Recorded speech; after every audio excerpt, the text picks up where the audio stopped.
Hubiri Injili, hubiri Injili,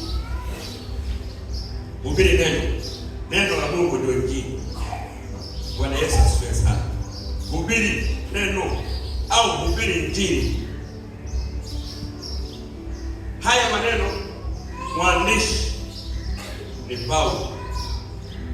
Aliyekuwa anazungumzwa hapa ni Timotheo, ambaye Paulo alimshuhudia akaokoka, akamwandaa. Sasa hizi ni nyakati zake za mwisho kabisa, anamwambia Paulo kwamba hubiri neno. Paulo, hubiri neno.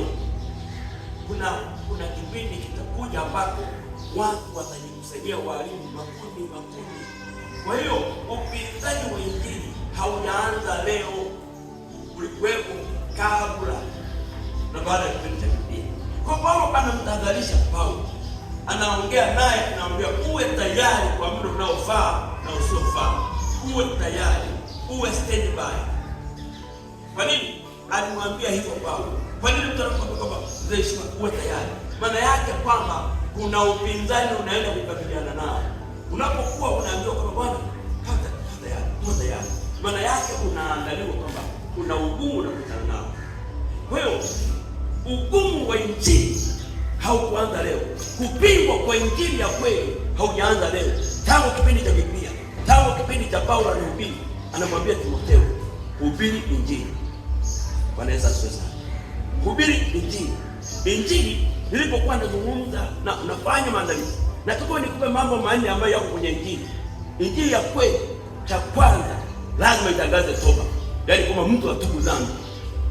Injili ya kweli lazima ionyeshe kwamba ujue kuna hukumu mbele yako. Lazima itangaze kwamba, lazima ionyeshe kwamba kuna hukumu, tutahukumiwa baadaye. Yaani wewe fanya unayofanya, lakini mbele yako kuna hukumu. Hiyo ndio Injili ya kweli. Injili ya kweli ni lazima ilenge utakatifu. Yaani kama mtu atakuwa anahubiri Injili, hakuasi, hakuoni, hakukemei kwa habari ya utakatifu, huyo anakufariji tu.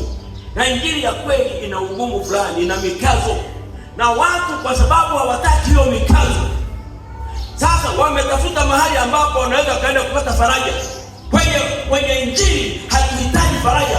Kuna ukweli huko ndani ambao unatakiwa usimamie ili ufike kwenye maeneo ambayo kuna taji utaikuta. Lakini sasa kwa sababu ya makundi na watu wenye utafiti wamejikusanyia kwenye uwepesi. Waswahili wanasema bure ya gari. Usipende kitu wepesi, usirahisishe mambo.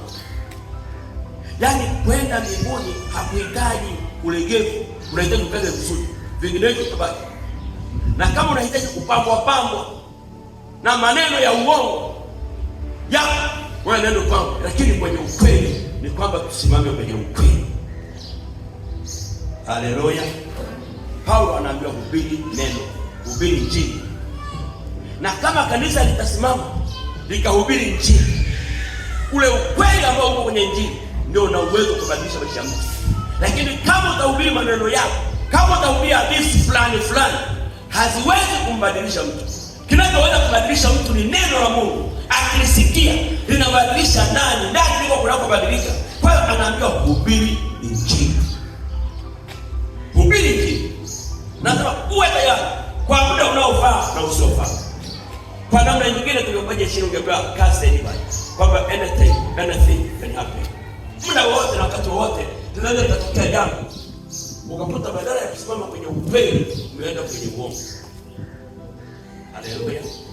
Jamani, ukitenda dhambi ujue kuna hukumu na utaenda jehanamu, utaenda kuungua moto.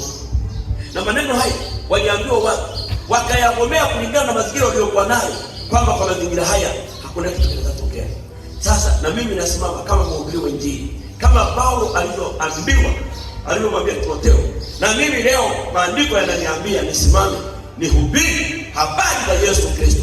Yaani Injili unapohubiri habari za Yesu ni kwamba alikufa, ni kwamba alizaliwa, akafa, akafufuka, akaenda mbinguni na atarudi tena. Hiyo ndio Injili. Yaani Injili ambayo haizungumzi habari za Yesu, kuzaliwa kwake, kufa kwake, kupaa kwenda mbinguni na kurudi kwake. Hiyo sio Injili. Injili ni lazima imhusu Yesu, imwelezee Yesu, na yeye ndiye njia nzima. Hakuna njia nyingine, ni yeye. Kwa hiyo kama utafika sehemu ukasikia injili ambayo haimhusu Yesu hata kwa namna yoyote, kimbia sana, hiyo sio injili. Injili ni ile ambayo inakukataza usitende dhambi. Tubu. Hiyo ndio injili. Na watu wanataka kuambiwa hivyo. Watu hawataki kuambiwa kwamba acha hicho ni kitu kibaya. Hiyo utaenda mahali mabaya. Watu wanahitaji wapambwe. Sasa kama mimi nitakupamba pamba alafu ukafika mwisho ukwenda, mtalaumika kwamba wewe hukutueleza ukweli. Wewe hukusema ukweli, hukutueleza. Na eleza kwamba mtu yeyote anayetenda dhambi hawezi kwenda mbinguni. Sisi hatuhitaji wasindikizaji. Tunahitaji watu tujiandae twende mbinguni, kwa sababu Yesu anakaribia kurudi. Yesu anarudi kwa sababu maandiko yanasema. Nisomee Timotheo, nenda Timotheo wa pili.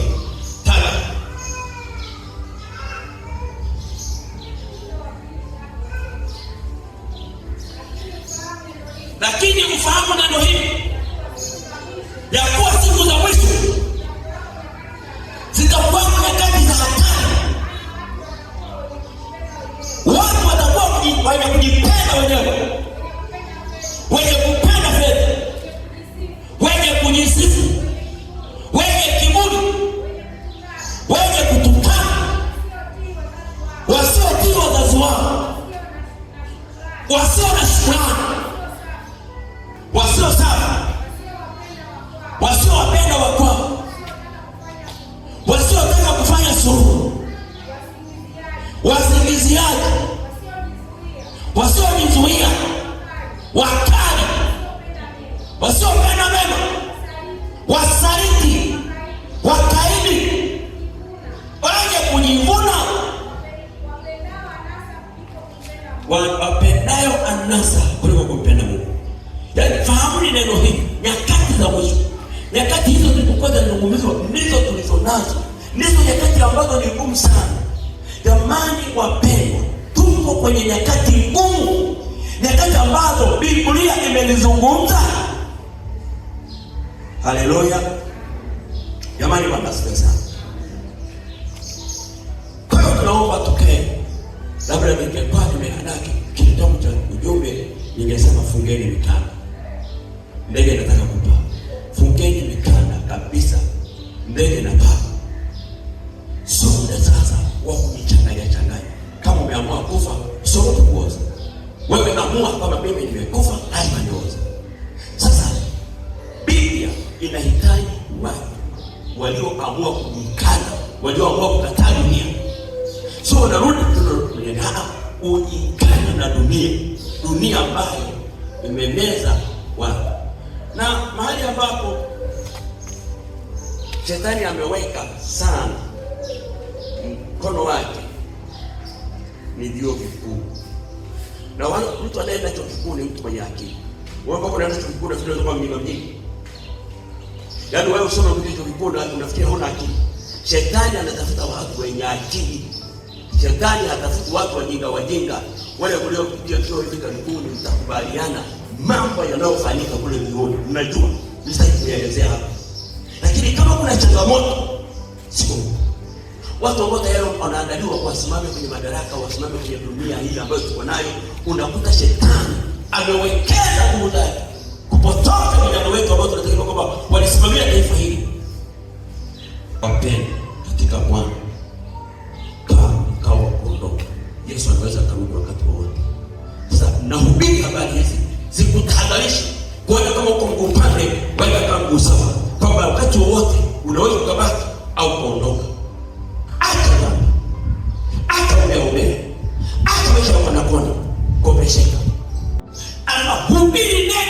Hubiri neno langu. Nisieleze mambo fulani wewe mimi nenda kusoma nikarudi. Sema neno la Mungu linalomhusu Yesu, kwamba Yesu alikufa, Yesu alifufuka kwa ajili yangu mimi. Yaani ukae mazoea kuonyesha kwamba wewe ulikuwa hauna uwezo wa kujitoa kwenye dhambi ilivyokuwa na nguvu, lakini akaja mtu mwenye huruma, akaja mtu ambaye alikupenda akajitoa ili afe wewe upate uzima. Hayo mambo ukiweka kwenye akili yako, hautashinda na dhambi. Hauwezi ukarudi tena kurudi kwenye matope. Hautarudi tena ukawa ni mtu ambaye haukopesheki. Hapana. Neno likikubadilisha, unabadilika moja kwa moja. Haujabadilika labda kwa namna nyingine. Niseme mimi na wewe hatujaokoka. Bwana asifiwe sana. Hayo maisha ambayo tunaishi kona maneno hayatafikisha popote, tutaishia hapa. Na Yesu akija hata leo umekaa kwa miaka gani kwenye wokovu, tuishi maisha